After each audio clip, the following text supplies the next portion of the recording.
O que falta em sua vida para você ser feliz? Por muito tempo, essa foi uma pergunta que os filósofos se fizeram e buscaram respondê-las através de uma disciplina que muitos ignoram, né, que muitos não dão a mínima, que é justamente a ética. Então, a ética, ela vem a ser uma construção que nos transforma interiormente.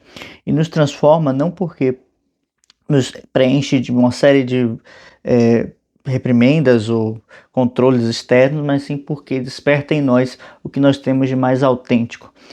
Para que serve a ética, no fim das contas? A ética estuda as ações humanas, o que nós chamamos de costumes, que são aquilo que nós podemos estabelecer e fazer perdurar, né? Até transmitir como uma forma de tradição, porque aquilo dá certo. Então, os costumes são como se fossem hábitos inteligentemente adquiridos para que a gente possa ter uma vida melhor, mais feliz, mais completa.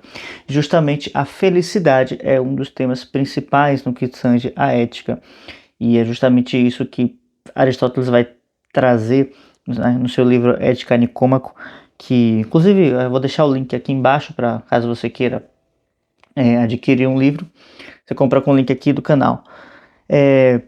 E justamente é um livro que tem uma profundidade na leitura da alma humana que nos faz perceber os móveis das nossas ações, né? E ele, em vez de ter uma abordagem metafísica, né, muito sutil, como, por exemplo, Platão poderia trazer, né, algo que seja muito elevado, né? Ele traz elementos bem práticos e situações bem assim corriqueiras, muitas vezes, e às vezes até coisas bem que você fica, não, jamais faria isso, né? Mas ele traz uns exemplos de pessoas também que, vamos dizer assim, não são as mais adequadas, né?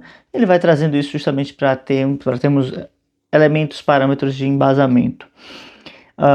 Então, em que consiste, em que podemos definir a ética, além dessa ciência que estuda esse comportamento, né? É uma ciência que vai encontrar através das ações a essência humana, porque vai estudar como através das ações conseguimos ser mais autênticos. Ética é uma ciência que busca encontrar em nós a autenticidade e, consequentemente, a liberdade. Então, pensando na liberdade como um elemento que é próprio da alma humana, porque a alma humana tem o livre-arbítrio, tem a capacidade de decidir, de construir a si mesma, em suas ações, em suas decisões, seus pensamentos, naquilo que fala. Tudo isso está relacionado com a ética, com a maneira como vamos estruturar esse conjunto. Tá? E justamente tratamos então de desenvolver o que nós podemos chamar de vida moral ou de uma vida coerente, que seria justamente essa integração ou unidade entre o que eu penso, o que eu falo e o que eu sinto. E tratando de felicidade, nada mais importante do que isso, porque quantas vezes a gente não encontra pessoas que têm muito dinheiro, né, tem sucesso na sua carreira, mas não sei, por alguma razão não está feliz com sua família, ou não se sente realizado, ou gostaria de ajudar mais algumas outras pessoas. Enfim, há sempre uma sensação de incompletude, onde parece que sempre nos falta algo, né, e por isso não nos sentimos felizes. Há uma razão que Aristóteles vai também apontar, que está relacionada com os nossos interesses, ou seja, o que nós buscamos desenvolver, o que nós buscamos estabelecer. E ele vai definir também alguns tipos, né, de seres humanos, ele vai chamar de tipos de homens, né, como é próprio da sua escrita, e também vai trazer na sua estrutura elementos que vão nos fazer perceber como alcançar na prática o estabelecimento desses pontos fundamentais. E aí, então ele vai lançando uma série de perguntas, né? Também ele tem algumas reflexões sobre a amizade, deixa eu ver aqui, teoria do conhecimento, ele fala um pouco sobre isso, também vai falar sobre a natureza do intelecto humano, né? E justamente ele vai subindo, né, nas escadinhas. É interessante que Aristóteles ele sempre traz uma estrutura de escada, né? Ele mesmo coloca isso. Em alguns momentos ele fala até que para entender melhor Platão, ele vai precisar construir alguns elementos ou construir estabelecer algumas diretrizes para que se compreenda em sua totalidade, porque sem alguns pré-requisitos não há como entender o mestre da academia, né? Então, Aristóteles ele tem muito mais concordâncias com Platão do que discordâncias, né? Essa parte das discordâncias com Platão é mais uma fanfic, né, criada depois, muito tempo depois, pelos seus, enfim, escolas diferentes, né? Então acaba que tendo certas rixas e cada um quer ser original. Porém, já Porfírio, né, Porfírio, Plotino, que são muito mais próximos do que nós temporalmente, falavam que existiam muito mais concordâncias do que discordâncias. E eu prefiro confiar nos mestres do que nesses caras mais novos, né, que falam qualquer coisa e tanto faz. Eles não se responsabilizam por aquilo que dizem. Os mestres antigos, eles têm essa responsabilidade, eles buscam ser coerentes com aquilo que eles falam. E essa é a diferença de um pensador, de um mestre da tradição, para um pensador comum, que simplesmente dá a sua opinião e tanto faz, tanto como tanto fez, porque sua opinião ele não endossa a sua opinião com ações, com a vivência dessas ações e dessas opiniões.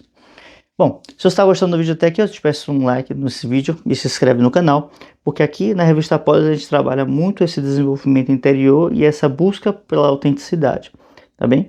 E cada vez mais aqui no canal eu vou trazer alguns vídeos sobre esse assunto, principalmente esse assunto agora da felicidade. Então, como ser feliz, né? Como desenvolver a felicidade? Aristóteles ele vai trazer esses tipos de homens e vai colocar que alguns deles vão perceber a felicidade como um vegetal. Ele fala isso, né? Alguns homens são como vegetais, ou têm uma alma vegetativa, né?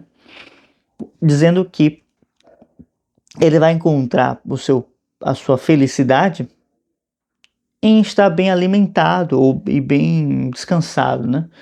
Ele vai querer uma vida tranquila, né? Se não precisar trabalhar, melhor, né? Então, basicamente, ele quer viver como um aposentado, né?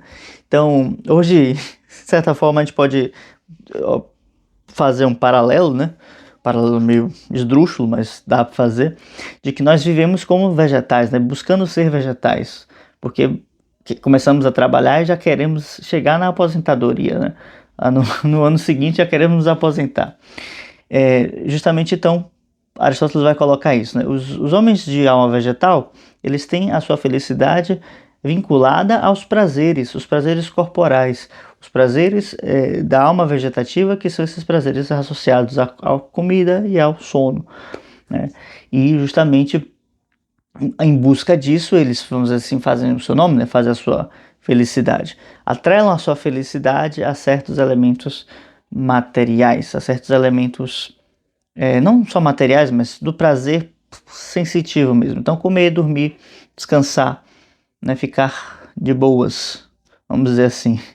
Enquanto ele vai trazer um segundo tipo, né, que é um tipo mais político, que vai trabalhar, de certa forma, pelas honrarias, ou seja, ele vai, de alguma maneira, buscar ter um certo prestígio, né? Essa é a palavra correta. Ele quer um prestígio, ele quer um status social que o distinga das outras pessoas. Ele quer ser reconhecido, né? E é também uma pessoa que vai buscar ter certa influência e ele tem o seu prazer nisso. Então ele reconhece a sua felicidade estando atrelada a esses elementos, aos mecanismos sociais, aos status sociais, a como ele é bem reconhecido na sociedade em que atua, reconhecido enquanto uma pessoa importante. E Aristóteles ainda vai falar sobre um outro tipo, que é um tipo mais voltado aos ganhos financeiros, né? Mas, sendo muito sincero, isso para mim é só uma leve diferença, né? Não há uma diferença tão grande assim entre Uma pessoa que busca enriquecer, uma pessoa que busca ser reconhecida por meio de títulos, honrarias, etc. Está mais relacionada em como ela percebe o reconhecimento externo, ou seja, como ela acha que o outro vai reconhecê-la e como ele acha que vai ter também mais poder de influência no mundo. Então, esse segundo tipo, né, de homem, ele está muito voltado para como ele consegue mudar ou atuar na realidade externa. Ele tem muito essa fixação por ser uma pessoa importante, por ser uma pessoa de tipo dominante, onde os outros vão seguir a sua influência, seguir aquilo que ele coloca. Muitas das vezes sem ter, na verdade, a sabedoria para tal, né? Então, o sujeito lá sabe fazer uma ou duas coisas e já se acha um grande sábio, uma grande pessoa, uma pessoa muito capaz, né? E justamente ele quer ser reconhecido por isso e fecha aí.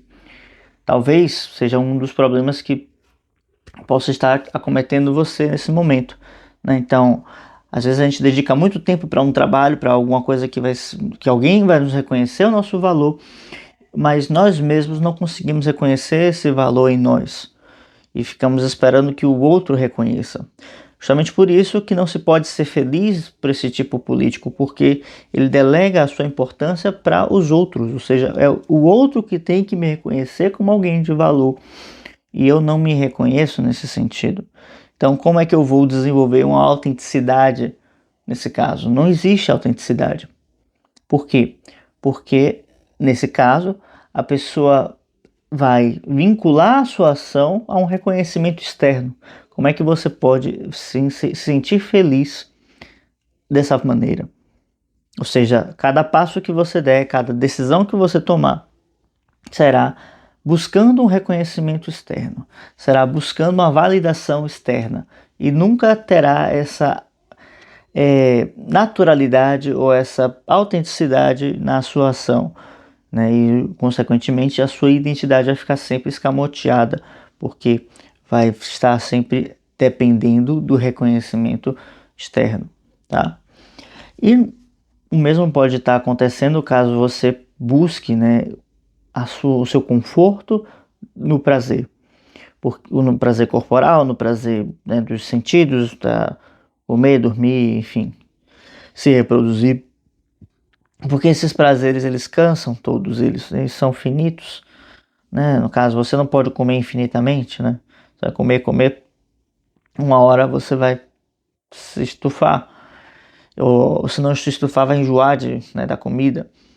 É a mesma coisa do sono, você não pode dormir infinitamente, né? A mesma coisa de qualquer tipo de prazer, ele tem a sua o seu fim, né? E como traz Platão, né, a finalidade do prazer, né, ou seja, o seu fim, o prazer termina, melhor dizendo, quando começa a dor. Então, assim que termina o prazer, começa uma dor. Então, quanto maior o prazer, maior a dor, no sentido contrário, né? Maior, né, o seu elemento contrário. Platão vai nos ensinar que o prazer e a dor são elementos contrários, né? E, de certa forma, que se perseguem mutuamente. Então, há como pensar nisso, né? Que o mestre estava tentando nos trazer uma necessidade de não buscar tanto os prazeres, porque uma dor viria logo depois e é necessário saber também lidar com a dor. Quase como que antecipando aí os históricos. Platão foi o primeiro histórico no fim das contas, né? Claro, só uma brincadeira, tá? Não é um comentário histórico verídico. Mas a escola histórica tem raízes platônicas, né? Com Zenão. Ok, voltando aqui pro assunto. Aristóteles então vai fazer uma investigação acerca de como o ser humano ele busca sempre a excelência, né? E justamente essa felicidade está vinculada a esse buscar dessa excelência, a querer alcançar esse ponto mais alto em nós, né? Vai falar também da mediana, do equilíbrio, né? Onde ele vai trazer uma espécie ele vai nos convidar a enxergar o ponto médio, o ponto central, né? O ponto de equilíbrio como o ponto mais alto, quase como a estrutura de um arco, né? Onde o meio é o ponto mais alto. Então, pensando nesse sentido, né? Nós temos que o equilíbrio ele se dá através do ponto alto, né? Do ponto de maior força em nós. Justamente ele vai trazer esse ponto da força, onde a força está vinculada não à força física, mas à força moral. Então, consequentemente, ele vai trazer que o desenvolvimento das virtudes é aquilo que mais vai ser coerente com o desenvolvimento humano, tá? E por quê? Porque aquele que é virtuoso, ele tem o seu prazer associado, né, ao desenvolvimento das virtudes, né? Então ele tem um prazer e consequentemente esse prazer está associado a uma felicidade, ou seja, ele enxerga a felicidade no desenvolvimento das virtudes, né? Aqui a gente pode entender o prazer e a dor como uma força, o prazer como uma força que atrai, né, e a dor como uma força que repele, tá? Se ficar mais simples assim para a gente entender. Então Aristóteles vai associar o prazer como uma força que atrai o virtuoso para o desenvolvimento das virtudes, né? Ou seja, o homem de alma racional, né? Não o político, não porque ele trouxe dois, né? Ele trouxe o da alma vegetativa, né? Que eu já falei para vocês, e o da alma animal, que seria esse o outro que eu falei, mas não deu nome, né? Que é o político, o empreiteiro, empresário, enfim. E o homem da alma racional, ele vai querer desenvolver as suas virtudes, porque ele reconhece, através da sua razão, que a virtude é o que existe de mais perene e melhor para o ser humano desenvolver. Ele dá uma série de razões para isso, mas uma das que são mais notáveis é justamente a distinção do ser humano em relação aos outros seres, ou seja, qual é o único ser humano que tem capacidade de agir virtuosamente? É o ser humano, é o único que consegue conscientemente abdicar de certas coisas, de certos benefícios para poder desenvolver a virtude, para poder praticar a virtude. E há também essa colocação quando Aristóteles fala sobre o virtuoso, né? Não basta apenas ser virtuoso, mas é necessário ter consciência de que tem a virtude, ou seja, usar a virtude, mas não ter a consciência de que usa a virtude, ou seja, de que é virtuoso, não é ser tão virtuoso assim. Ou seja, além de você fazer o bem, você precisa ter consciência de que está fazendo o bem, né? Isso é um processo que precisa ser desenvolvido, né, aos poucos, e mediante de uma educação que vai, né, aí há um tempo. Porque não basta assim você ter esses potenciais, mas reconhecer que o seu bem, a sua felicidade, aquilo que se busca está nesse desenvolvimento.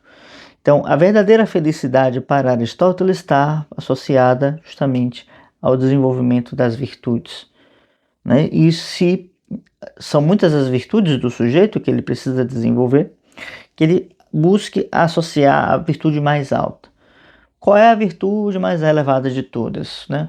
Enfim, isso aí pode dar um debate muito longo, mas a gente convenciona-se a colocar a prudência como a virtude mais, assim, mais poderosa, né, de todas, porque é a virtude que nasce na inteligência e é uma virtude que nasce também da experiência, né? De muita experiência adquirida, de muitas coisas conquistadas. É uma virtude que mais se aproxima da sabedoria. Então a gente vai sempre entender a virtude como a prudência, desculpe, como aquilo que caracteriza o sábio. O sábio, ele é prudente. Com o prudente, ele não é bobo, ele não é medroso, ele não é nada disso. Ele é alguém que sabe onde colocar a sua energia. É alguém que sabe o que vale a pena arriscar. Alguém que sabe o que vale a pena não lutar, onde não se vale a pena lutar, né? Então, vamos dizer assim, o sábio é aquele que sabe o que não fazer. Em outras palavras, a prudência seria isso, saber o que não se deve fazer e saber onde arriscar naquilo que devemos fazer, né? Quais os riscos devemos tomar e poderíamos tomar. Então, Aristóteles nos ajuda a perceber esses elementos e coloca de uma forma muito clara, né, de que por mais que você tenha coisas, e você seja rei de muitos reinados e tenha muitos bens, né?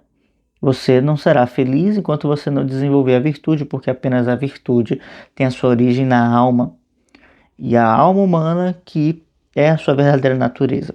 Por isso a ética, né, voltando para o começo, vai ser esse elemento que vai nos dar uma autenticidade, que vai nos dar uma liberdade, uma capacidade de ação e de autoconhecimento, porque a virtude, a ética nos proporciona o desenvolvimento das virtudes, e as virtudes são a identidade humana no seu sentido mais humano possível, mais racional, mais inteligente, tá? Então, o desenvolvimento da virtude é algo que é necessário para o comportamento humano acontecer. Do contrário, ele ainda não estabeleceu ou não desenvolveu esse comportamento humano. Ele desenvolveu apenas um comportamento que é um hábito, que é provavelmente um hábito animal, que ele desenvolveu, adquiriu e não conseguiu se desapegar disso, né? Então, os costumes eles entram como elementos que são colocados conscientemente para poder quebrar o esquema dos hábitos e estabelecer a força das virtudes, a força libertadora das virtudes. Porque onde o hábito aprisiona, a virtude liberta. Essa frase é boa e nasceu agora aqui com a gente. Então, onde o hábito aprisiona, a virtude liberta. E vou usar isso, vai ser um slogan. E justamente Aristóteles, então, vai construir essa visão de que o ser humano pode desenvolver virtudes, não só pode, como é natural para ele desenvolver virtudes, né? Aquele ser humano que não busca desenvolver virtudes, ele está com algum problema, com algum defeito, né? E justamente é esses pontos que ele vai trabalhar, né? E que nos esclarece, né? Nos elucida muitos pontos acerca do que vem a ser uma vida feliz, uma vida boa, uma vida que vale a pena ser vivida, uma vez que lá atrás, né? Ou seja, antes, 4 séculos antes de Cristo, né? Aristóteles já observava esses pontos, né? Que vão ser pontos de debate por muitos e muitos séculos a fio, né? Não há, acho que até hoje não se superou essa visão que Aristóteles construiu acerca da felicidade, porque ele considerou todos os elementos na constituição humana. Ele não considerou simplesmente uma versão social, uma versão política, né? Uma versão romantizada que as pessoas colocam, né? Ele considerou que nós temos vícios e que eles vão nos atrapalhar, que eles vão nos interferir e que nós vamos precisar vencê-los. Mas ele considerou também que existe um elemento espiritual, esse elemento espiritual ele se comunica com os deuses, ele tem uma capacidade de mudança, como posso dizer, concreta, factível, né, vivencial, a sua vida melhora com a virtude, né? E por isso que é tão fantástico, que é tão construtivo, que é tão, assim, inspirador, né, nesse sentido. Bom, apesar da abordagem dele ser bem, assim, pragmática em muitos pontos e exaustiva até, não é um livro tão fácil de ler que às vezes você só cansa, entendi, e ele vai lá martelando aquele ponto de novo, né? Mas é importante, é o método do mestre, né? Ele tem uma razão de ser. Talvez seja um pouco exagerado, mas enfim, é importante e vamos então terminando o vídeo por aqui. Eu agradeço a você que ficou comigo até esse momento, peço novamente seu like no vídeo, se inscreva no canal e, claro, se interessar pelo livro, compra no link aí embaixo, que eu vou deixar para vocês, tá bem? Até a próxima e até mais. Eita, tchau, tchau.